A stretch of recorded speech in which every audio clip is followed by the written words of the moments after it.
정성으로 찬양을 준비한 올리브 나무 지역 감사드립니다. 우리 그 지역 이름이 성경에 나오는 나무 이름으로 정해졌는데요. 제가 앞으로 이렇게 특송을 부를 때마다 그 지역에 있는 분들께 한 번씩 이렇게 좀 여쭤보려고 그럽니다. 올리브 나무가 어떤 나무인가요?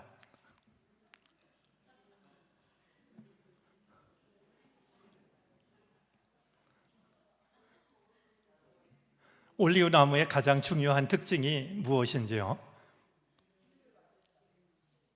네, 이게 서로 다르게 대답하시지만 제 귀에 또렷하게 들리는 말이 기름이라는 말인데요.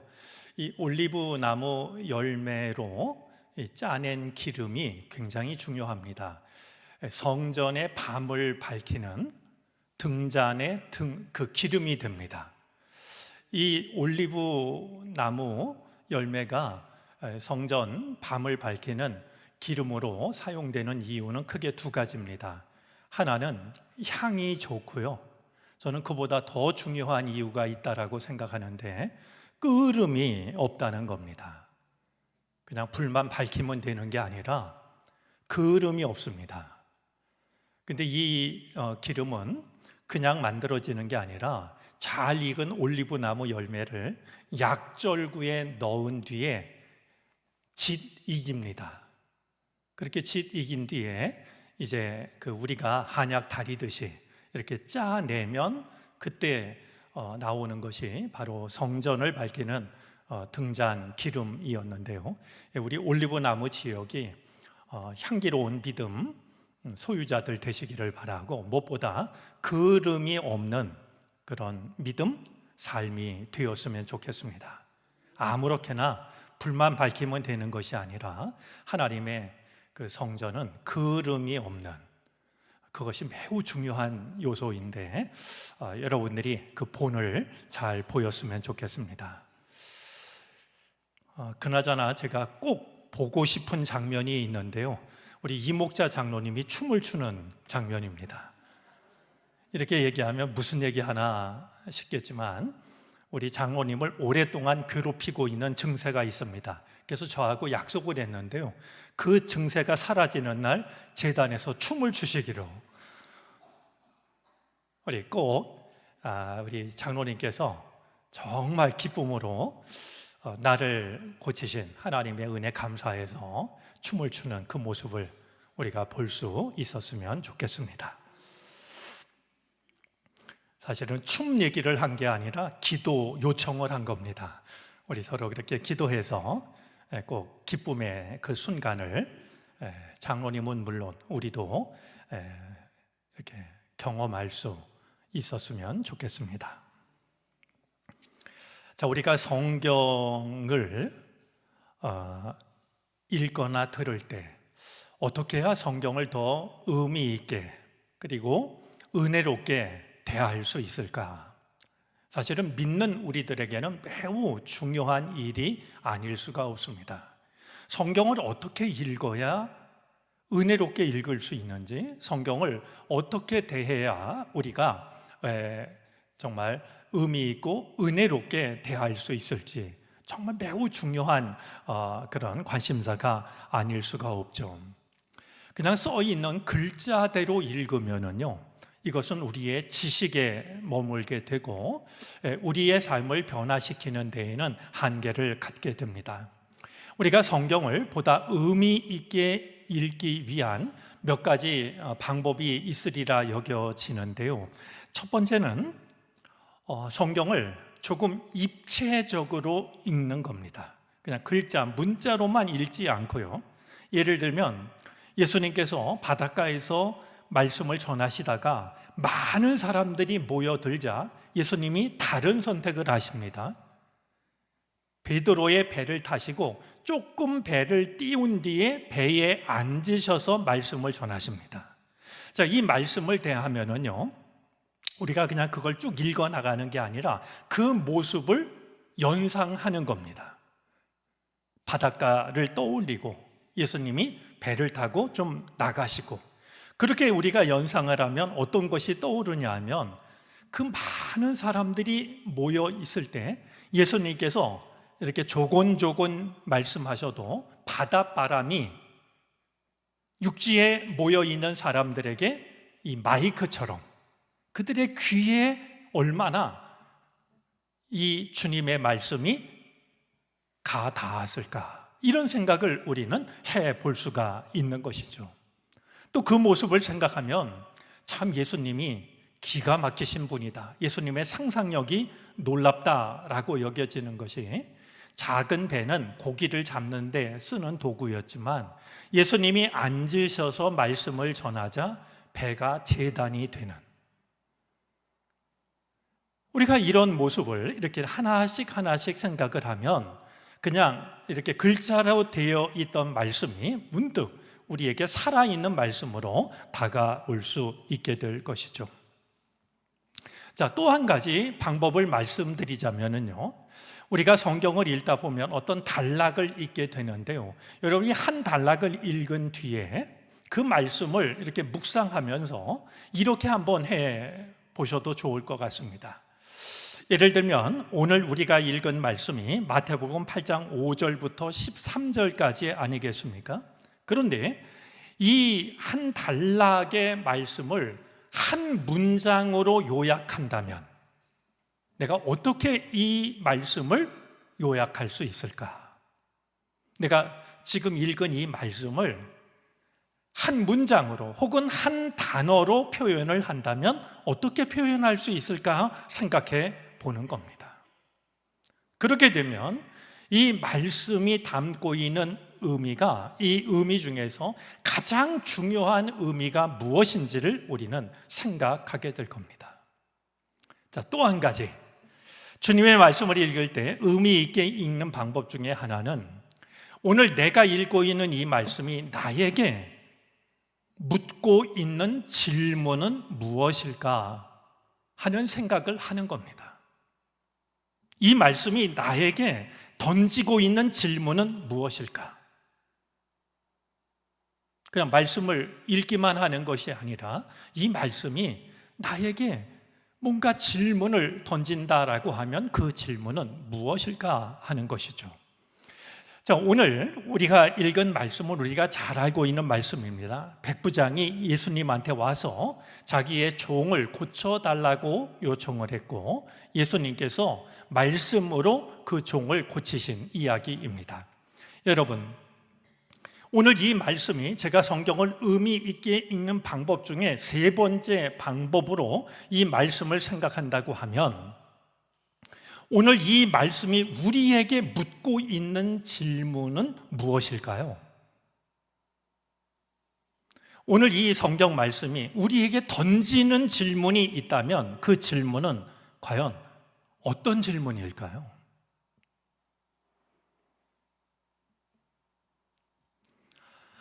일주일 동안 힘들게 지내다 왔는데 목사님 좀 편하게 쉽게 하시지 뭐 이렇게 자꾸 생각을 많이 하게 합니까? 하실지 모르겠는데요, 우리 신앙생활하면서 굉장히 중요한 부분이라고 여겨져서 말씀을 드리는 겁니다. 자, 오늘 이 성경 본문이 나에게 아니면 우리에게 묻는 질문이 있다면 그것은 어떤 질문일까요? 정답이 있는 건 아니니까요. 여러분, 오늘 이 말씀이 나에게 아니면 우리에게 던지고 있는 질문이 있다면 그것은 무엇일까요?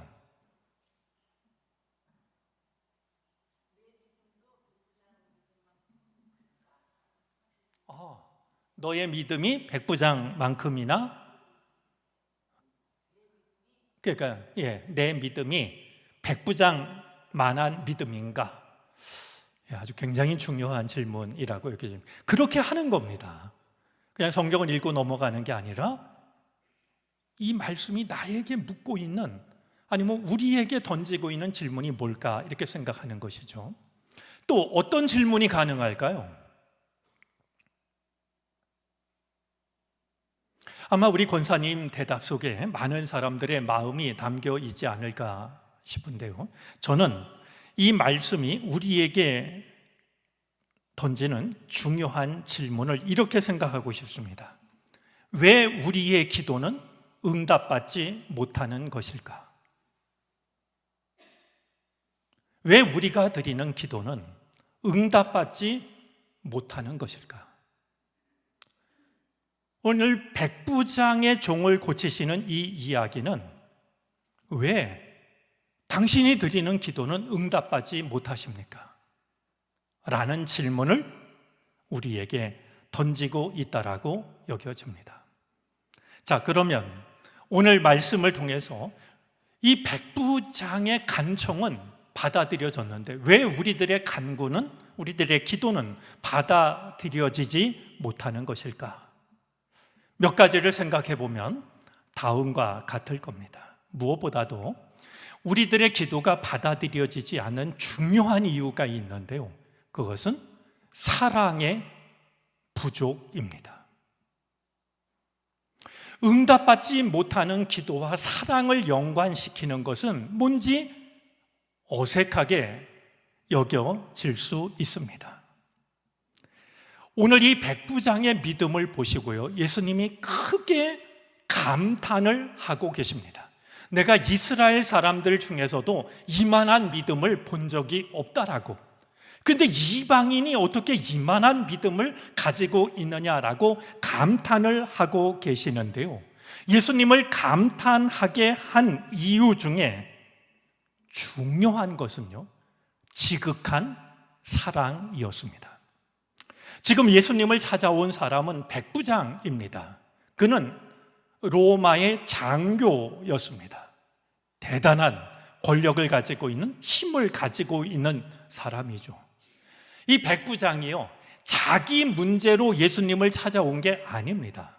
혹은 자기의 가족 문제로 찾아온 것도 아닙니다. 우리가 잘 알고 있는 것처럼 백부장이 예수님을 찾아온 것은 자기의 종 때문이었습니다. 여러분, 백부장과 종 양쪽 저울에 올려놓으면요, 아이들 말로 게임이 되지 않습니다. 백부장의 무게는요, 한없이 무겁고요, 그의 집에서 일하는 이 종은 건불처럼 가볍게 느껴집니다. 오늘 성경은 중풍병에 걸렸다라고 말하고 있지만 같은 말씀을 기록하고 있는 누가복음에 의하면 이 종은 병이 들어서 거의 죽어가고 있었습니다. 만약에 젊었고 일 잘하는 종이었다면 어떻게 해서든지 살려보려는 마음으로 이해가 되는데요, 지금 백부장이 찾아와서 예수님에게 간청하고 있는 종은 병이 걸려서 거의 죽어가고 있는 종입니다. 보통의 백부장이라고 한다면 포기했을 겁니다. 구차하게 죽어가는 종을 위해서 누군가를 찾아가서 간청을 하기보다는요, 그냥 사소하게 여기고 방치하거나 외면하기가 쉬웠을 겁니다. 아니, 조금이라도 애정이 있었다라고 한다면 다른 누군가를 보내서 부탁을 하든지, 아니면 요즘 우리로 말하자면 공문을 하나 보내가지고 편지를 하나 써서 나 이러이런 백부장인데 이 사람을 고쳐주기 바랍니다, 사인해가지고 문서를 보낼 수도 있었겠죠. 그런데 이 백부장은 달랐습니다. 죽어가는 종, 더없이 하찮아 보이는 종이지만 백부장이 예수님을 직접 찾아옵니다. 저는 그것이 예수님의 마음을 감동시켰을 거라고 생각합니다. 마가복음 2장에 보면 중풍병자를 들것에 메고 와서 예수님께로 나갈 수 없게 되자 지붕을 뜯어서 달아내린 친구들 이야기가 있습니다.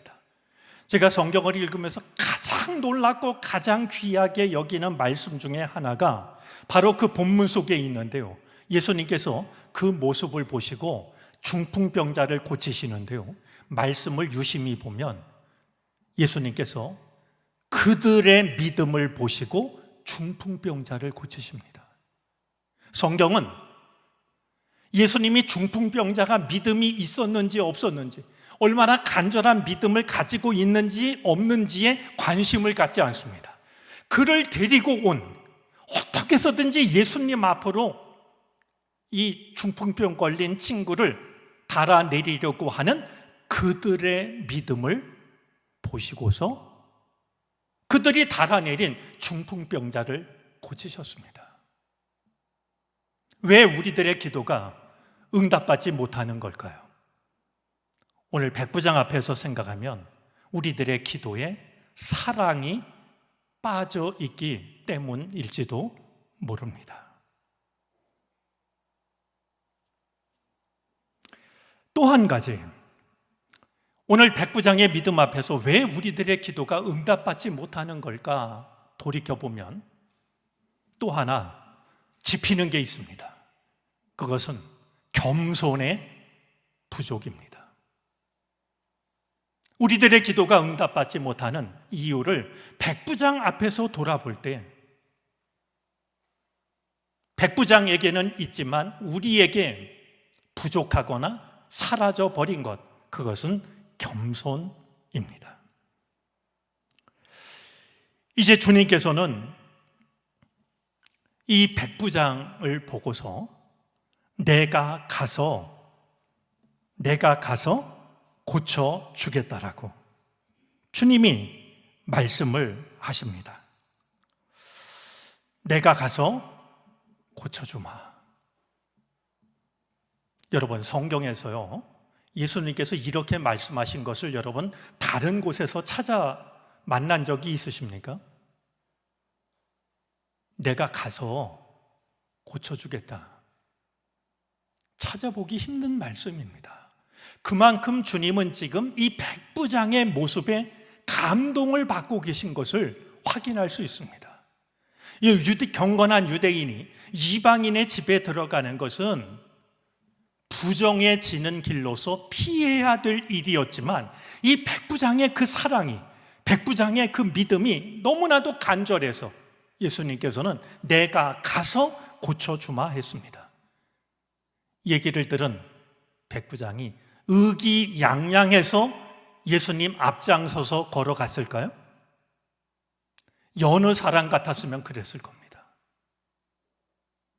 여느 사람 같았으면 예수님이 내 부탁을 들으셨다고 예수님 앞에서 말이죠, 어깨에 힘을 주고 팔자걸음을 걸었을 것 같습니다.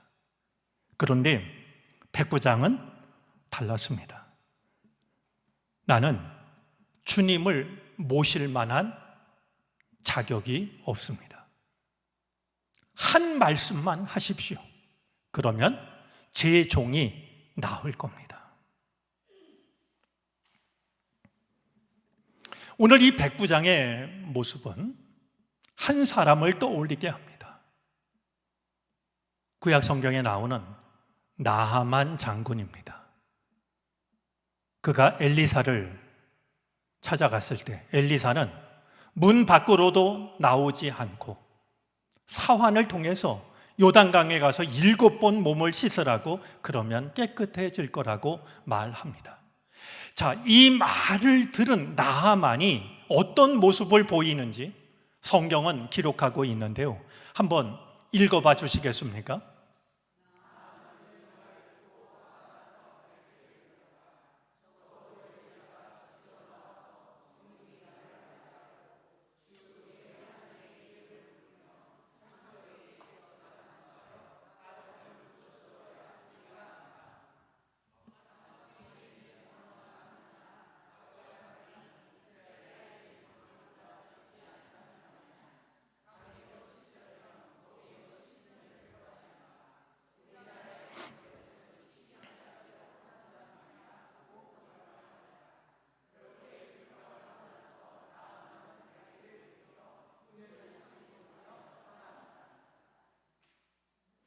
많은 사람들이 주님의 은총 앞에서 나만처럼 걸음을 돌립니다. 그런데 백부장은 달랐습니다. 지극한 겸손함이 그에게 있었습니다. 그것이 종이 낫게 되는 중요한 이유가 됩니다. 주님은 우리의 겸손함을 외면하지 않으십니다.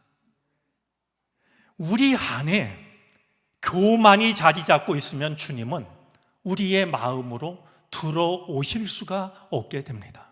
하지만 우리가 주님 앞에 겸손하게 될 때 주님은 그런 우리를 외면하지 않으십니다.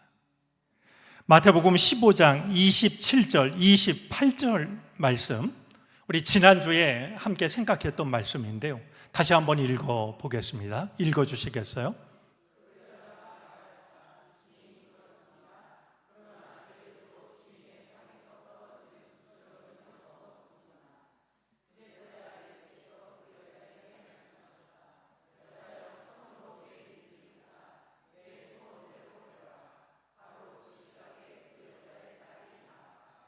아멘. 주님 앞에서 한없이 겸손해진 이 백부장의 겸손함을 보시고 주님은 그의 간청을 받아 주셨던 것이었습니다. 왜 유대인에게서는, 예수님 말씀대로 하면은요, 왜 유대인에게서는 이런 믿음을 볼 수가 없었을까요? 왜 우리들에게서는 이런 모습이 사라져가고 있는 것일까요? 유대인들은 그랬습니다. 신앙이 있다는 이유로, 하나님을 잘 안다라는 이유로 하나님 앞에서 겸손함을 잃어버렸던 겁니다. 오히려 이방인 마음속에 하나님 앞에서의 지극한 겸손함이 남아 있었던 것이었죠. 예수님께서도 팔복을 말씀하시면서 가장 먼저 말씀하신 것이 마음이 가난한 자가 복이 있다라는 말씀이었습니다. 여러분, 가난하다라는 이 말은 돈이 적다라는 그런 뜻이 아닙니다. 이 말에 우리 이번 연합성회에서 팔복 말씀을 듣게 되는데 제가 혹시 잘못 표현할까 조심스럽습니다만, 가난하다라는 말은 굽실거리다라는 뜻이 있는 말입니다.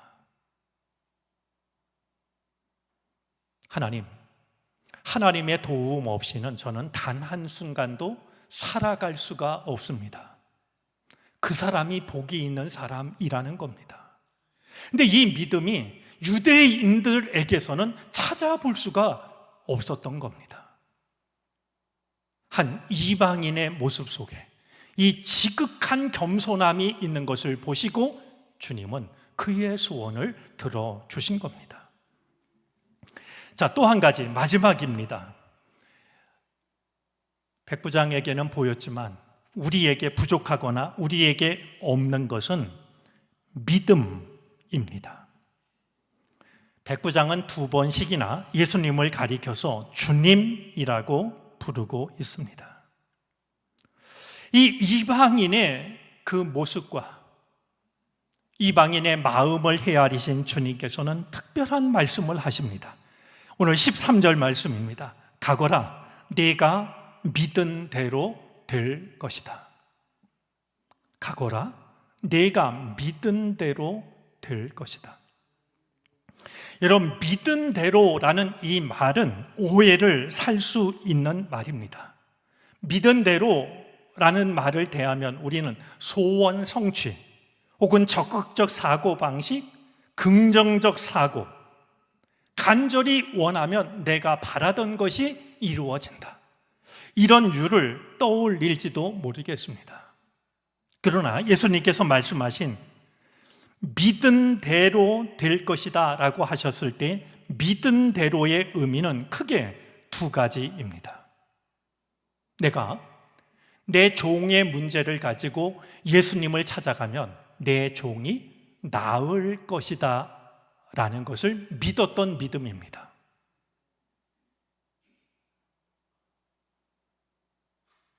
백부장은 이 믿음이 있었습니다.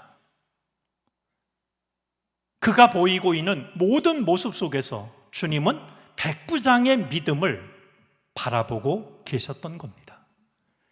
또 한 가지, 우리가 빠뜨려서는 안 될 게 있습니다. 내가 믿은 대로 할 때에 믿은 대로라는 이 말 속에서는 주님이 인정하신 믿음입니다.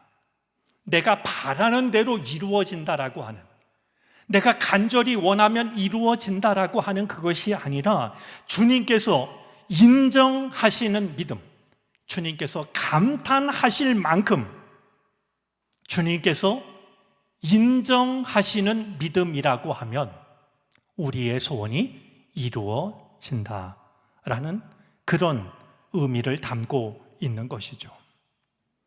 오늘 기도의 자리로 나왔는데요, 부디 우리들의 기도에 지극한 사랑이 담기기를 바랍니다. 주님이 감탄하실 만큼 우리의 기도에 겸손이 담기기를 바랍니다. 주님이 감동하실 만큼 우리의 기도에 믿음이 담기게 되기를 바랍니다. 주님의 말씀이 현실로 나타날 만큼. 그 기도를 드림으로 인하여서 바로 그 시각에 그 종이 나았다 하신 말씀처럼 우리가 주님께 드리는 기도가 응답받는 기도가 되어질 수 있기를 바랍니다.